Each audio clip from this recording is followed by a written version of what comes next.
Yeah, cool. Okay, well, we'll go ahead and get started. This is Acts 28, so the last chapter of the book of Acts. It's been a good journey through Acts, and I'll try to get us, through the end here without crashing too badly. Um, I know several of you, but for those that I haven't had a chance to talk to much, my name's Colton Sheets. Um, some of you maybe know my wife, Holly, and we each have, we have two kids, Francis and Warren. Francis is almost 3, and Warren is about a year and a half old. So, so busy house for us. We've been here at MDPC for basically 3 years or so. We started coming in about 2022. So. Good decision. Yeah, it's been a great decision for us. I mean, we've just really enjoyed being here, and it's a very welcoming church and mission-minded church. And I think it's just been awesome for us, and a good chance for us to get plugged in and connected with people as well. So just like the other folks that have been up here, I'm part of the teaching cohort. So, you guys have seen a lot of us, I guess, over the last several weeks. I said this when I did the first teaching session as part of that in the John Bible study that we're doing, but I really have no idea how I ended up as part of that teaching cohort or part of this teaching cohort. Keep that in mind. There's no special qualifications or anything like that. But it really was an amazing experience to learn alongside several of you, and also learn from Lee McElroy. So really, and a pretty amazing and special opportunity. So I'm happy to be here and teaching tonight.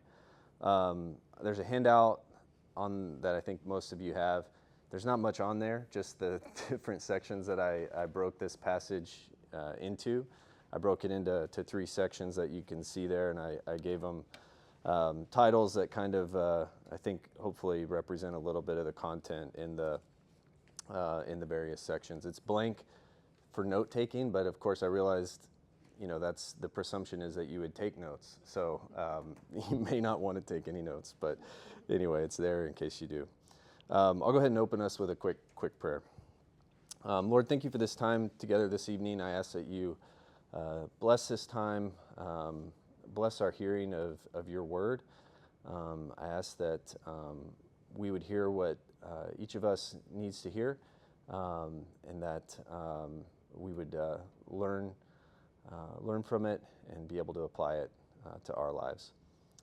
We ask your blessing on our families and those who need your presence. In your name we pray, amen. Okay, so the grand finale of Acts. I'm not actually going to go do a whole recap of Acts. I thought Heather did a really good job of that last week, so I'm not going to spend too much time on that.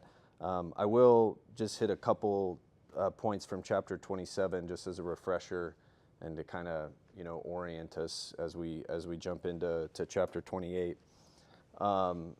In preparing and reading these last few chapters of Acts, it's basically like an adventure novel. It's kind of got everything. It's got the arrest and the trial and attempted murder and shipwrecks and storms and all of that. So they're making a lot of TV shows from Bible stories now. I feel like this needs to be up there, in terms of an action-packed story. So, but if we go back to the end of chapter 27, Paul is arrested. He goes through several trials. He makes his appeal to Caesar, or he requests an appeal to Caesar, and so for that to happen, he ends up having to go to Rome. that involves this long journey. There's a map on the back of your handout. I didn't get the exact one that Heather provided, but it's similar. So you can kind of see the distance traveled here, and the undertaking that was for him to get before Rome, and how that kind of turned into a bit of a misadventure. But based on the timing of the year, Heather explained last week that that made sailing this route a little more dangerous than maybe usual, or than they originally thought. And Paul ends up warning the crew, right? If we remember back, that hey, this isn't a good idea, and the experts within the crew kind of overrule him, and they set out anyway, and that's when the storm catches them by surprise and takes them on this alternate route to where they'll end up in our chapter tonight.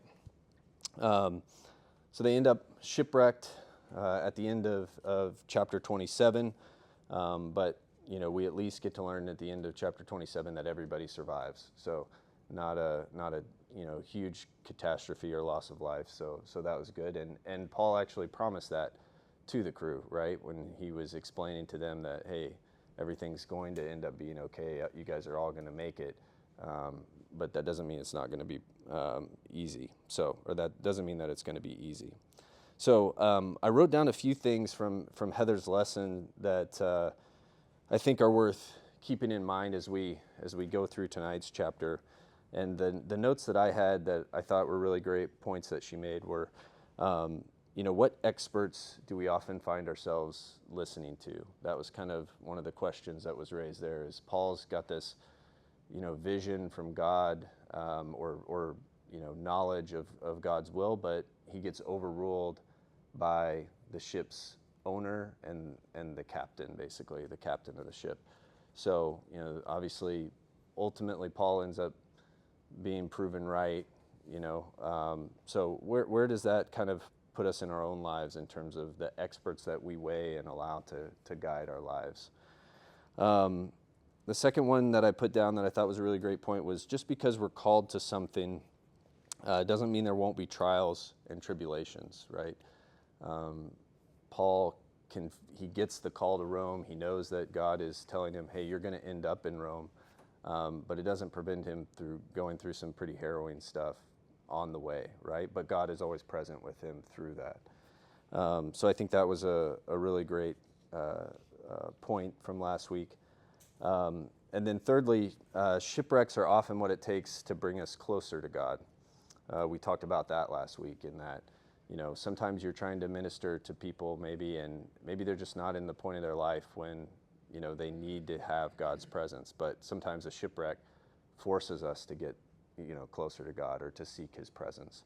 And so how do we minister to those that are going through shipwrecks? That was a point from last week that I thought was really well made.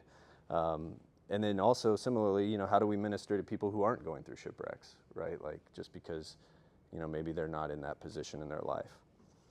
So hopefully, as we go through tonight's chapter, we'll kind of be able to see additional answers and additional context to those 3 points from last week. So I just wanted to kind of stir those back up in our mind.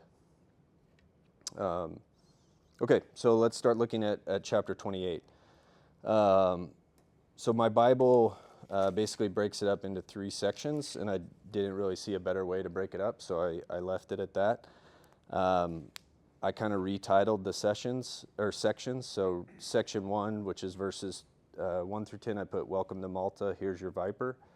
The second section, Destination Rome, finally, and that's verses 11 through 16. And then the third section, I didn't get too creative with this, but just "When in Rome," right? So those are the 3 sections as I see them laid out, and that's verses 17 through 31. So I'm going to start reading, and I'm just going to start with the last few verses of chapter 27 again, just to kind of orient us. So starting at verse 39. When daylight came, they did not recognize the land, but they saw a bay with a sandy beach where they decided to run the ship aground if they could. And this is, the end of kind of the shipwreck here. Cutting loose the anchors, they left them in the sea and at the same time untied the ropes that held the rudders. Then they hoisted the foresail to the wind and made for the beach. But the ship struck a sandbar and ran aground. The bow stuck fast and would not move, and the stern was broken to pieces by the pounding of the surf. The soldiers planned to kill the prisoners to prevent any of them from swimming away and escaping. But the centurion wanted to spare Paul's life and kept them from carrying out their plan. He ordered those who could swim to jump overboard first and get to land. The rest were to get there on planks or on other pieces of the ship. In this way, everyone reached land safely. As we said, they all made it. So now chapter 28, verse 1. Once safely on shore, we found out that the island was called Malta. The islanders showed us unusual kindness. They built a fire and welcomed us all because it was raining and cold. Paul gathered a pile of brushwood, and as he put it on the fire, a viper, driven out by the heat, fastened itself on his hand. When the islanders saw the snake hanging from his hand, they said to each other, "This man must be a murderer, for though he escaped from the sea, the goddess Justice has not allowed him to live." But Paul shook the snake off into the fire and suffered no ill effects. The people expected him to swell up or suddenly fall dead, but after waiting a long time and seeing nothing unusual happen to him, they changed their minds and said he was a god. There was an estate nearby that belonged to Publius, the chief official of the island. He welcomed us to his home and showed us generous hospitality for 3 days. His father was sick in bed, suffering from fever and dysentery. Paul went in to see him and, after prayer, placed his hands on him and healed him. When this had happened, the rest of the sick on the island came and were cured. They honored us in many ways, and when we were ready to sail, they furnished us with the supplies we needed. So that ends the first section. So I think there's several interesting points on this as all the occupants of the ship, and I think, what did we say last week? There's like 270 something occupants on this ship, so there's a lot of people. They all make it to the island. We talked about the time of year, it being kind of late in the year, so you can imagine, and it says it right there at the outset, that it was very cold and they're wet. It's interesting that these islanders they welcomed them right in. It says showed them unusual kindness, which I think is really interesting, and kind of highlights the fact that sometimes you find kindness in unusual places, right? They're on this remote island, they don't know these people, but here they are welcoming them in. Speak the same language? I don't know that actually. I'm sure some of them probably spoke the same language as they travel, in that area and probably frequent a lot of the same places. But I've heard different translations say, this translation says islanders. I also have seen some other translations that say barbarians too. So I don't know exactly, the different languages that would have been spoken there, but obviously they communicated through kindness and welcomed them in. I think that's a good question. And so, in the process of this warming up, we get, I guess, the first continuation of, we're not through the woods yet, right? Where Paul gets bit by the viper. So he's trying to feed the fire, chip in and do his part, and as he's doing that, he puts something on the fire and the snake jumps out and gets him. And, so we can gather by the reaction of the islanders that this is definitely a venomous snake. They say, they expected him to swell up and basically keel over, but he doesn't do that, right? And so I think it's pretty interesting there that and we'll talk. I'll ask a question about this, I guess, in a minute. But just seeing the how the islanders react to this event of Paul getting bit by the snake. But the other thing I thought as I was reading this is that Luke has to be, who's the author, and last week we talked about him joining on this journey. He has to be going like, what am I doing? Like, what have I gotten myself into? I survived this this crazy storm, shipwreck, and then, you know, the guy I'm with gets bitten by a venomous snake. This is crazy. But one thing that we get the benefit of is as being outside observers and kind of getting to see this whole story as it's written, is that we can actually see, you know, God's providence play out through these different events that are happening, and these, you know, major trials that Paul is having to experience. But yeah, so we see, you know, we see this shift in the islanders when Paul is bitten by the snake. You know, they go from immediately saying, you know, he must be a murderer, right? Because this bad thing happened to him, to, oh, he survived it, he must be a god, right? So we see this big change in their mindset and how they view Paul. And I think, you know, as we think about the recap and some of the things that we learned in chapter 27 and just this initial part of 28, it got me thinking about the question just overall, and I'll pose it to you all, just how does Paul's credibility or his reputation or his perception, do you think, how does that change over the course of this journey, you know, that he's been on with the shipmates and all these people? Any thoughts on that? Because it increases with time. Yeah. It has increased, but not, can still go. Yeah. Still go back the other way. Yeah. He's going from being ignored to being charged. Right. Yeah, exactly. Yeah, at first when he was trying to offer a little bit of advice, right, they're just ignoring him. And now he's being treated as a god. And even on the ship, you know, he was giving basically instructions to the captains and the centurions on the ship, right? So yeah, his whole stature within this group has completely changed. And I think that results in the second question of what's been the driver of that change in perception. What's caused that to happen amongst the people that he's been around? Do you think? What happened? I know. Yeah, but I guess is it because? Things that were not expected that someone could do. Yeah, That's right. yeah, Miracle. More experienced than the captain of the ship. yeah. Yeah, I mean, and also, has it been like, has he been, just as I was thinking about this, like, has he been giving these great speeches, or has he been teaching lessons on sailing or, you know, medical? It's like experience. It's almost Yeah. like on the job. He's kind of seen them through this whole ordeal. Yeah, yeah, His example of Yeah. the way he lived his life and yeah, the way that God was working through him. yeah, right. Yeah, I think that's a really good point too, of God working through him and these things that he's doing. I think the people around him are starting to realize that this isn't just Paul doing this.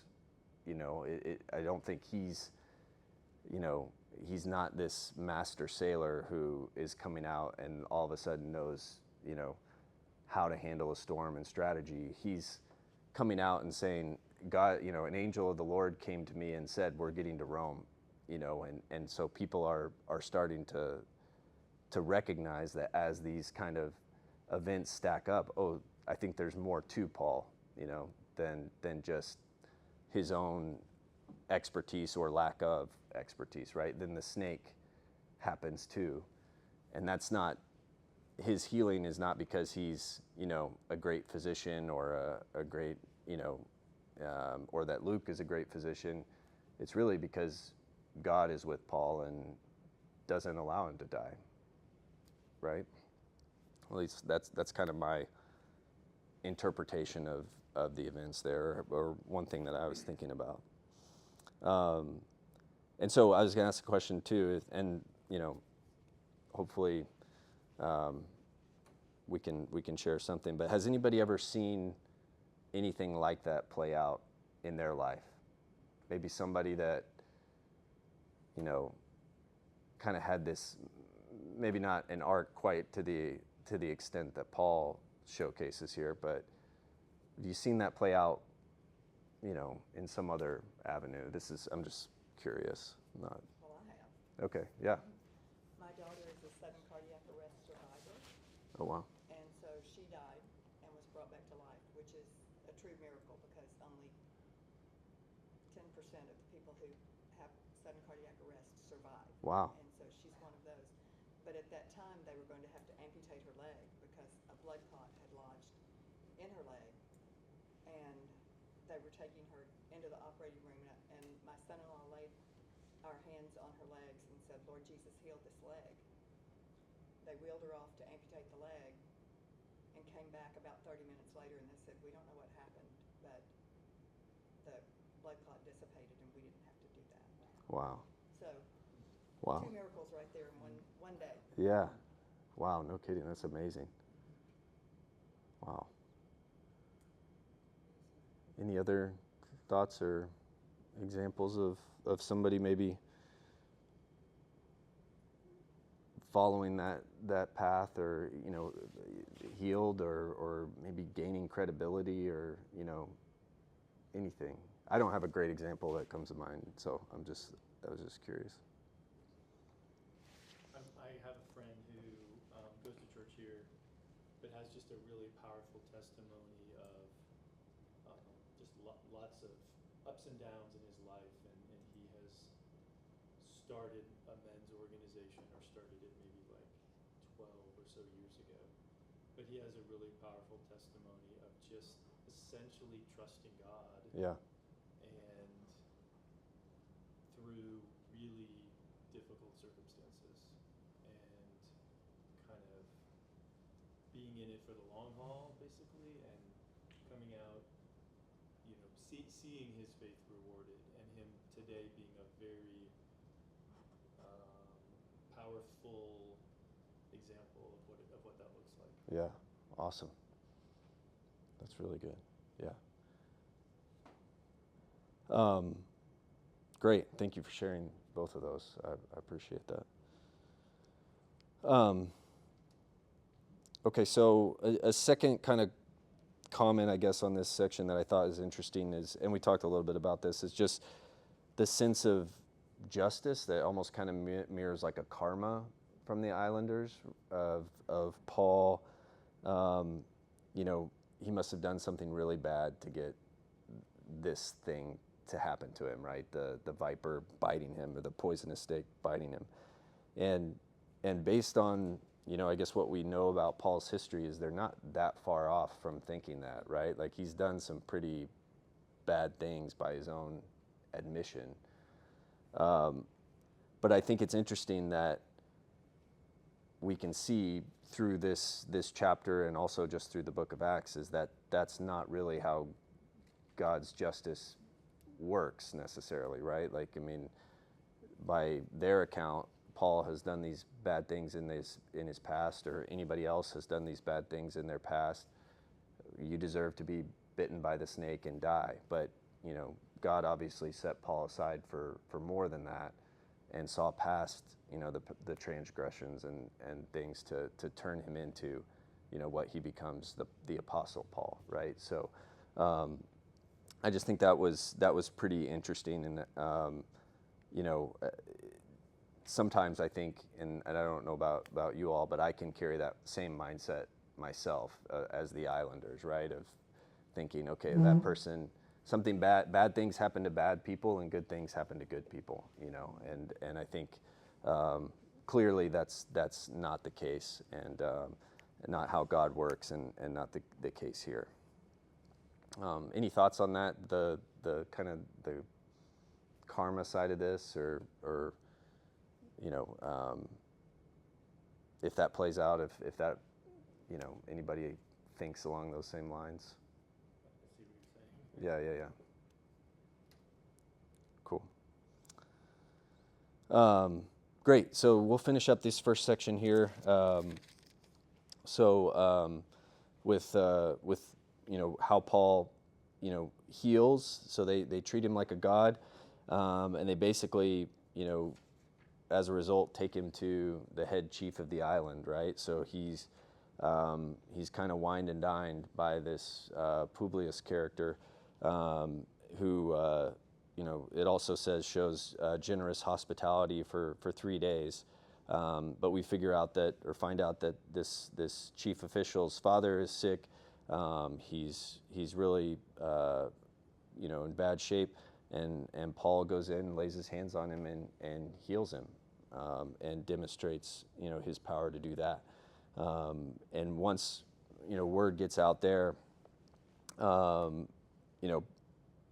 it says that the rest of the sick on the island. So almost basically, I would interpret that as all the other people who are sick on the island start coming to Paul, and Paul is able to heal them.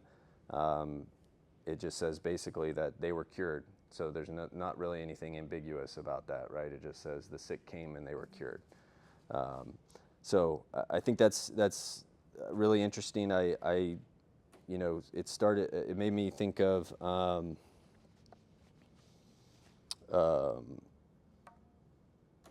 John chapter 14, verse 12. Jesus talking, he says, "Very truly I tell you, whoever believes in me will do the works I have been doing, and they will do even greater things than these, because I am going to the Father." Paul's faith allows him, and God working through Paul allows him to heal not only the chief official's father, but the rest of the people on the island. And again, shows basically God sticking with Paul through this, exactly, this journey that he's called him to. That's not necessarily, it's not going to be easy just because he's called him, but he is going to stick with him. And again, shows how God's will is influencing, the route that Paul is taking to Rome. Okay, so we'll move on to the second section here. And this is Paul traveling to Rome. So we'll pick up in verse 11 and go through 16. So after 3 months, they were on the island for 3 months, we put out to sea in a ship that had wintered in the island. It was an Alexandrian ship with the figurehead of the twin gods Castor and Pollux. We put in at Syracuse and stayed there 3 days. From there we set sail and arrived at Rhegium. The next day the south wind came up, and on the following day we reached Puteoli. There we found some brothers and sisters who invited us to spend a week with them, and so we came to Rome. The brothers and sisters there had heard that we were coming, and they traveled as far as the Forum of Appius and the 3 Taverns to meet us. At the sight of these people, Paul thanked God and was encouraged. When we got to Rome, Paul was allowed to live by himself with a soldier to guard him. One of the things I read, by the way, the 3 Taverns, tavern could reference any kind of store or shop in a city. So it's not like, he's in London, the kind of 3 taverns watching a soccer match or anything. That's just the name of the town. And it's actually, you can see both of these places. Is it on the map that I gave you? If not, I'll pass around the map that Heather had.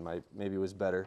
But it's some distance away from Rome. It's not just right there in Rome. So it's near Rome. It's called the 3 Taverns and the Forum of Appius. Okay, yeah, maybe it could be a different kind of reference or language, but You might point out that Rome is not on the ocean. It's a Yeah. significant there you journey. go. Yeah, that's So right. They're on the road now. They've left the ship to get to Rome. Yeah. Good point. Great point. So that's a really, really good point. They're making their journey via land to get to Rome, and I think this is a relatively short and straightforward section. It feels like it's just kind of telling hey, logistics. This is what happened. This is what happened. This is what happened. But I think there's a couple of important and powerful things here that are just buried in here. One is that some number of believers, we just see brothers and sisters travel to meet Paul. And they travel, some distance to do that and basically encourage him. And I've gone a few times as I've gone through passages to John Calvin's Institutes to see what he has to say.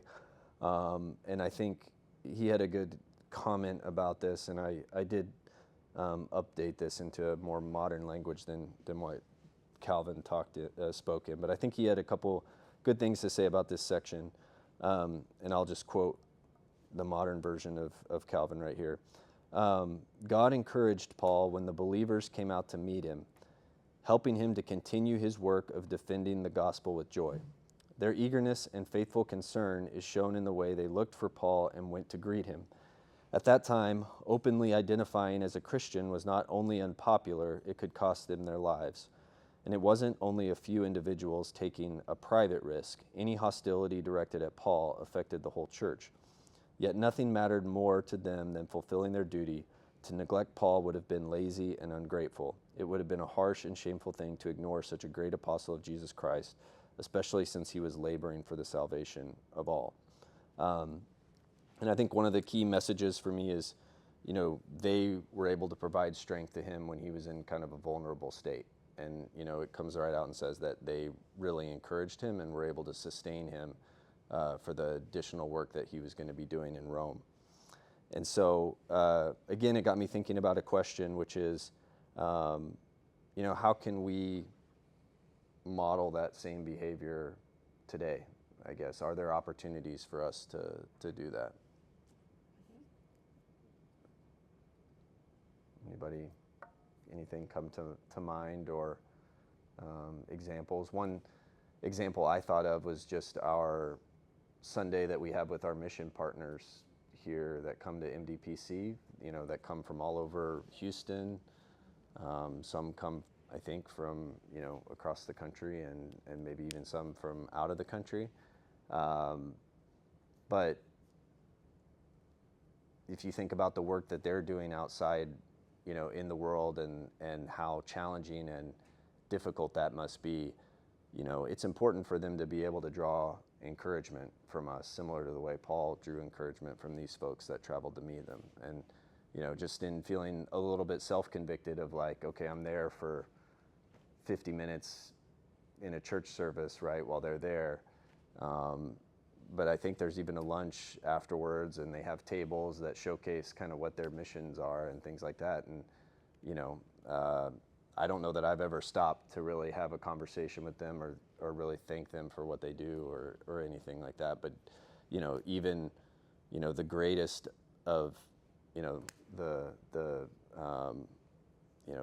great apostles, the greatest, figures that we know from our historical, our Bible history, needed that kind of encouragement. So I felt a little bit convicted as I read through that and saw how important that was that it was specifically called out here in this chapter. One time when I was in high school in the choir in my church, we had a trip, and one of our stops was here at Memorial Drive Presbyterian Church. And we were from a much smaller church, but we patterned our choir after Joyful Host. And the church actually arranged for all of us to stay in church members' homes. Mm. It was unbelievably, hospitable. Yeah. And when I moved here later, I was thinking, okay, that's my church. Yeah. Yeah. That's it.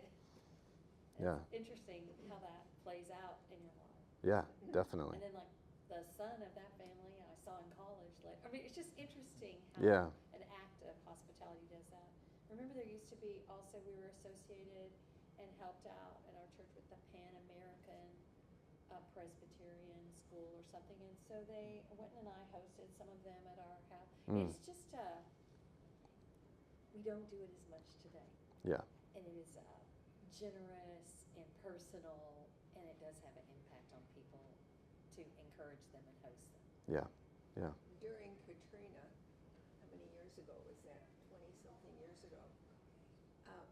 Our church went all out. People were living everywhere in the gym. They fed them 3 meals a day. They got people jobs. people brought clothes. I mean, it was just amazing. And this went on for a long time. Yeah. And it was just amazing what our church did to find these. And then they got them apartments.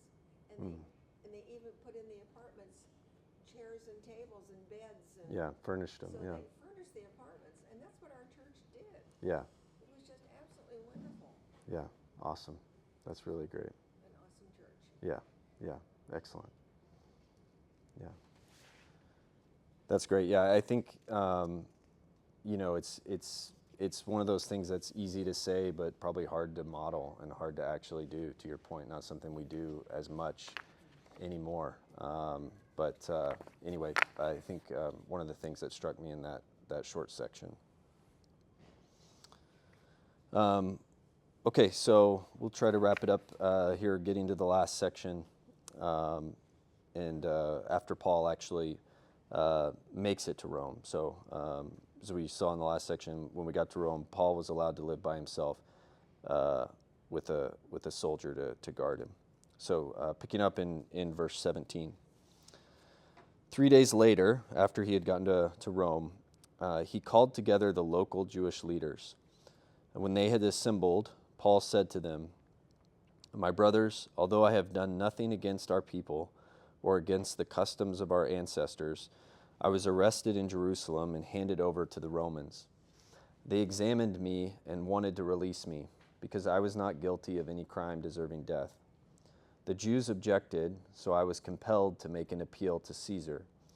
I certainly did not intend to bring any charge against my own people.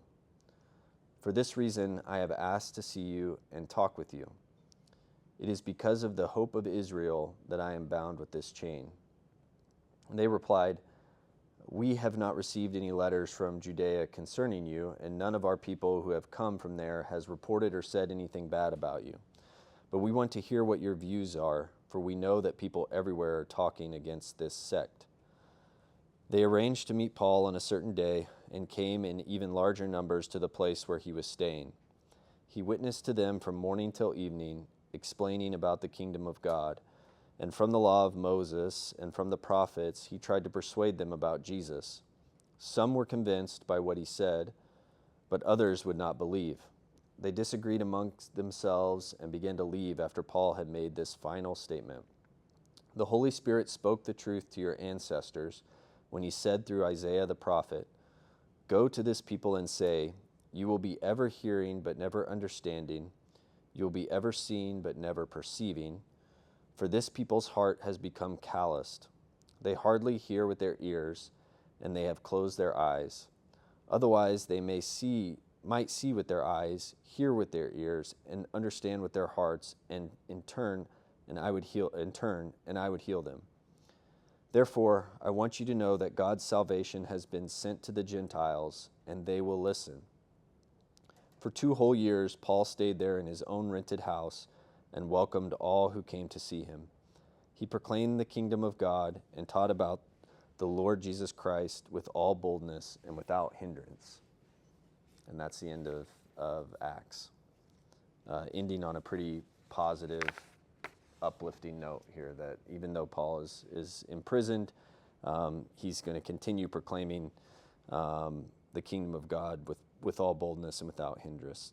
So a lot happening here in this section. You know, Paul basically gets situated in Rome. He's there for 3 days, and essentially one of his first acts is to reach out to the Jewish leaders in Rome, and he explains a little bit of the situation here, from his past experience and what he was essentially fleeing from out of Jerusalem and the persecution that he felt there. So I think that's maybe a strategic move on his part to try to maybe preempt some of the conversation that could be coming from Jerusalem if word is being passed to the leaders in Rome to look out for Paul. But also, I think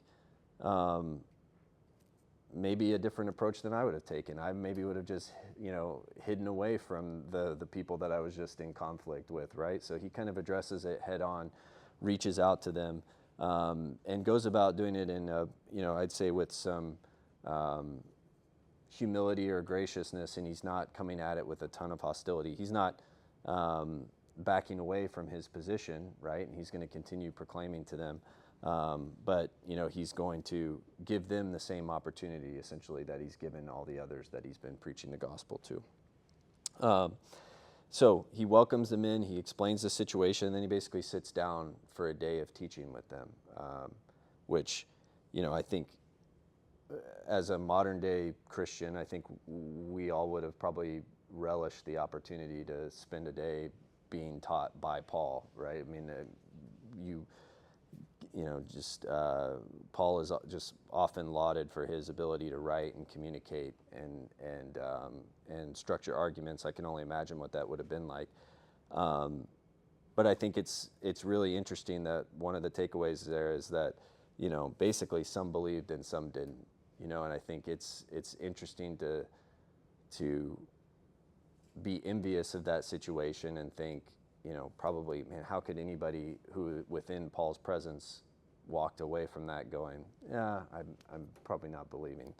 But I think it goes to show that, sometimes there's more at play there than just, the ability for humans to convince other humans, based on reason and logic. So, and that's where Paul ends up, quoting from Isaiah, basically that you will be ever hearing but never understanding, and ever seeing but never perceiving, right? There's more at work here to why these people can't understand what Paul is telling them.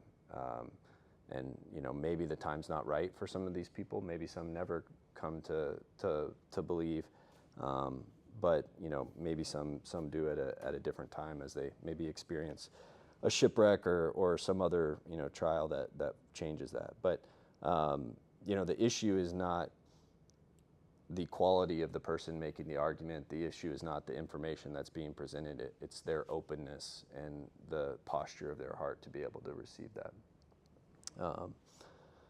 And I think, basically this sets up, right? He's reached out to the Jewish leaders, and then, he basically ends it by saying, because you're not, hearing and understanding, you're not perceiving,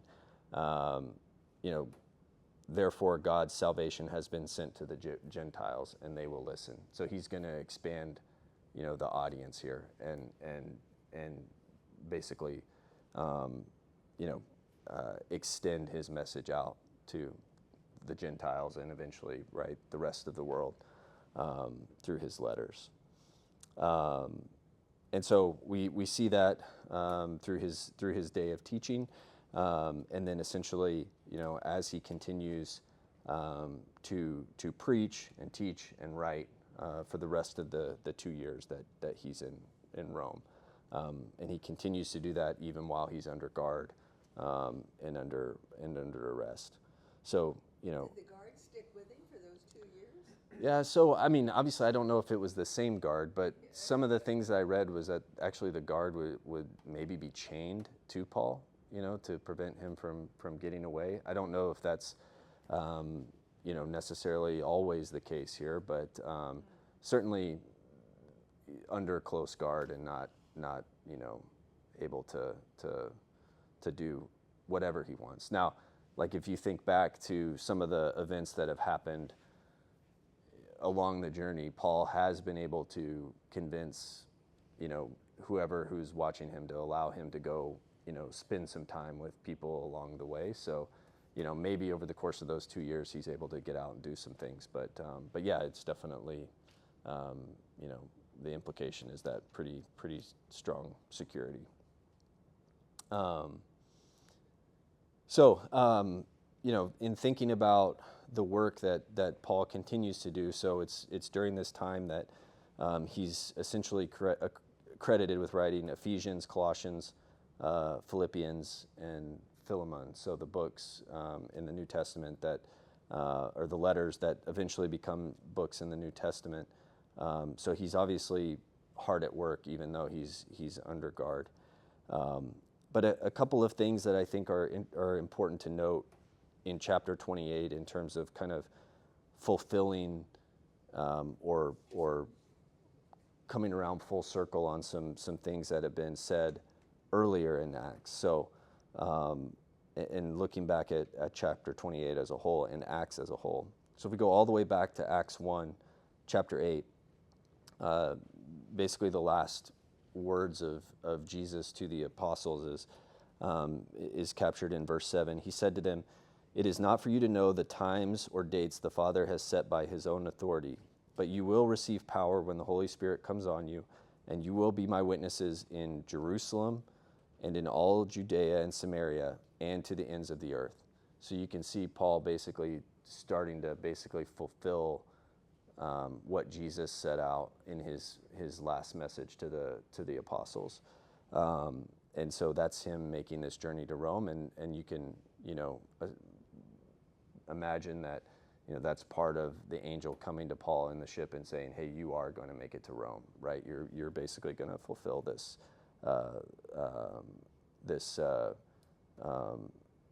commission from Jesus." And so in Acts 27:23, right, that's when that happens. "Last night, an angel of the God to whom I belong and whom I serve stood beside me and said, 'Do not be afraid, Paul. You must stand trial before Caesar, and God has graciously given you the lives of all who sail with you.'" So we see this now fully taking place now that Paul is in Rome and ready to stand trial, and he's going to be there for some time. So, in looking back through this, and in looking back through chapter 28, I think, I had essentially four main takeaways. Basically, that God is sovereign in every circumstance. So even in the shipwrecks, even in the snake bites, even when things look really bleak, God remains sovereign, and we don't always get to see, how all of those plans come together until we have the benefit of hindsight, right? And maybe even Paul and Luke and those who are right there in the moment, maybe they don't even put it all together until much later, right? And are able to connect those dots. The second item that was a takeaway for me that I wanted to capture from 28 is that, oftentimes we talk about faith being a very private or personal thing, but it's also a team sport. We need each other for encouragement. Paul needed his brothers and sisters for encouragement. He needed the companionship of Luke and others, and then also in this journey, and then through his other missionary journeys as well, he needed companionship, and you see that in the letters a lot too as he goes through the rest of his life. It's very much a team sport. Number 3, our role is faithfulness, not controlling the outcomes. And I think there's several points along the way where Paul demonstrates this. Him in the ship communicating what the angel of the Lord said to him and sticking with the ship and the crew, not trying to save himself or put himself above others, but having faith that what the angel spoke to him was going to play out. And then also, in his preaching to the Jewish leaders as he was teaching there, right? He is being faithful, and he's preaching to them, but obviously he can't control whether or not all believe or whether only some will believe. So, and sometimes we have to, I think, focus on faithfulness and not necessarily the outcome. And then the fourth takeaway for me was just that the gospel is going to continue, even as Paul's imprisoned, even under the circumstances that he's going to continue to face for the rest of his life and ultimately die for. It doesn't prevent the gospel from fulfilling Jesus' words in chapter 8, and that there will be witnessing to Jerusalem, all Judea and Samaria, and then to the ends of the earth. So those are my takeaways and review of 28. Any final discussion or thoughts or comments? I had a thought when we were reading this about Yeah. It never indicates whether he converted them Yeah. one way. It doesn't mean he didn't, but just no one can seem to write it down if he did. Right. That's right. Yeah. But That's a do good you point. know what sort of God that they believed in, or what was their religion, so-called, if they had one? Yeah, They thought he was a god, so they must have had a notion of a god. Sure. Yeah. I don't know, and I didn't see anything that suggested that they would have been a specific religion. You know, I think, or you know, whatever you would call, you know, what they practiced. I have footnotes that just Okay, maybe. said that the natives were of Phoenician ancestry, and then it says these people were superstitious and believed in many gods, No, good. like little g, you know. Yeah. And that's why. And then, you know, when he left, they did bestow honors on him, Right. give him all the provisions. Yeah, but it was kind of to him, Yeah. not necessarily to Christ. Right, because he did all that healing. But I mean, I was thinking the same thing. You have to like remember it's a polytheistic culture at the time. Like, believing in one God only was pretty radical. So Yeah. and the fact that they say he was a god could have been like, oh, this is the god of the vipers, you know, god of the viper bite, and god of the shipwreck. Have a God for every occasion. Yeah, there's a god for everything. So Yeah. maybe they were like, this guy is a very specific god that has been sent to demonstrate something to us.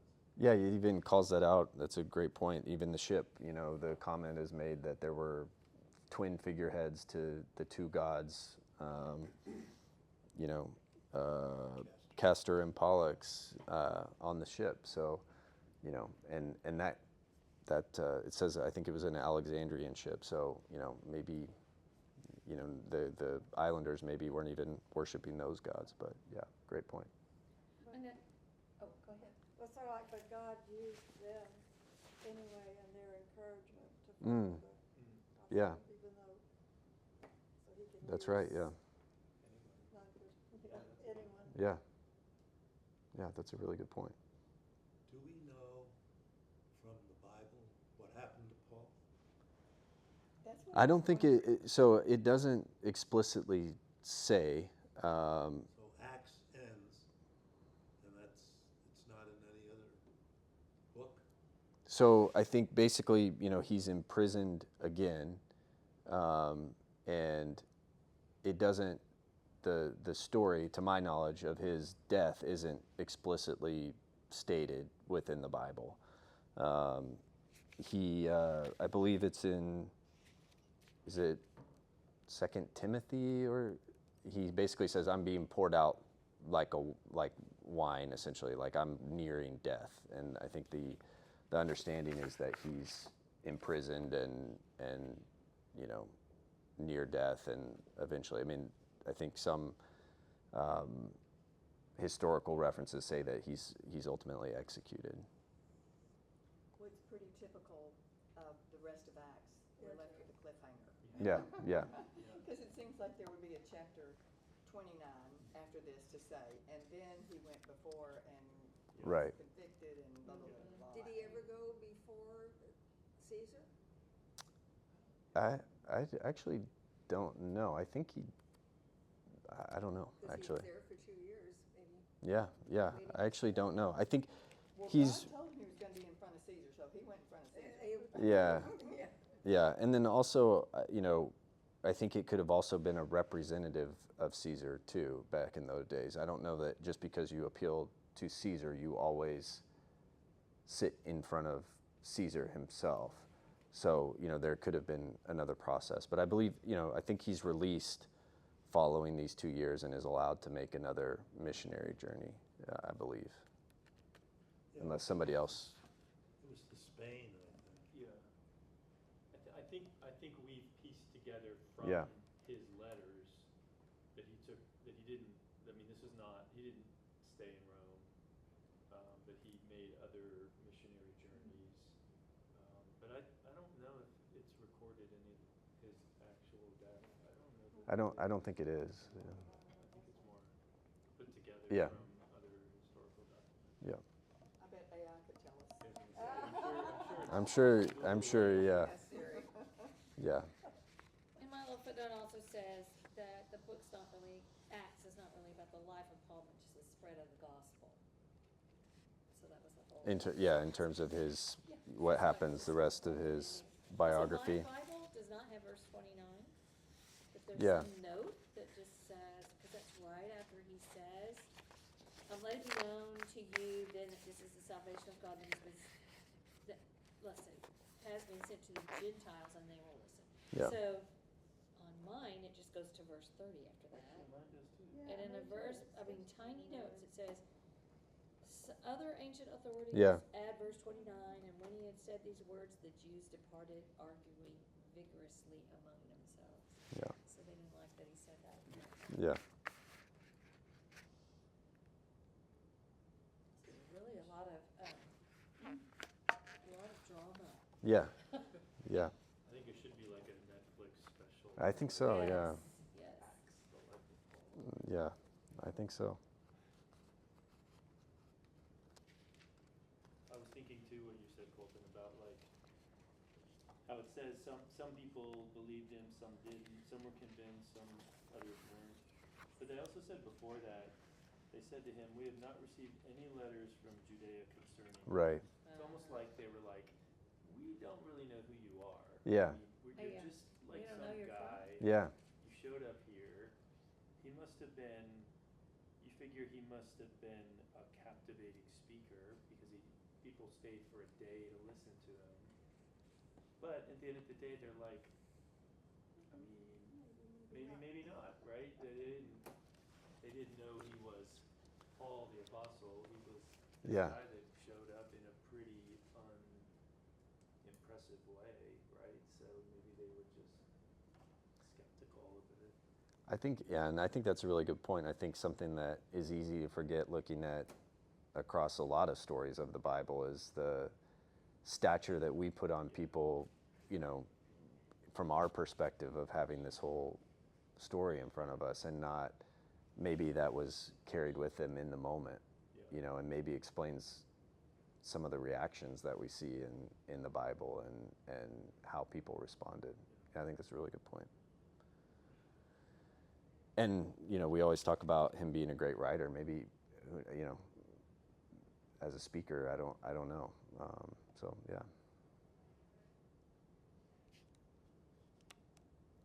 Any other thoughts or? Awesome. I think we're basically right at 7:30. The little facts that are mentioned, details that are mentioned, Yeah, and then you got other things, big things that are not mentioned. right. Yeah. It's strange. Yeah. It's weird. That's what we got, but. Yeah. Awesome. Thank Well, you thank- for taking time out of your busy life. Oh, no, Your sweet no wife problem. Put a 1-year-old and a 3-year-old. no problem. Yeah, He was probably happy. like, I'll be here for a few hours. I was gonna say, yeah, this class ends at 10 p.m., right? If anyone asks. Yeah, We've been there. yeah, I yeah. heard she had the full brunt of it last night, though. I know you had the full brunt of Yes. putting the kids to bed last night. Yes. And then, so she gets her turn tonight. Yeah, let me say that into the microphone here. I had the full brunt last night. Yeah, yeah, It's on camera. yeah. All right. Well, thank you, everybody. I appreciate it. You did a great job. Thank you. Thank you. I think I have your pen. Thank you very much. No, I think it's-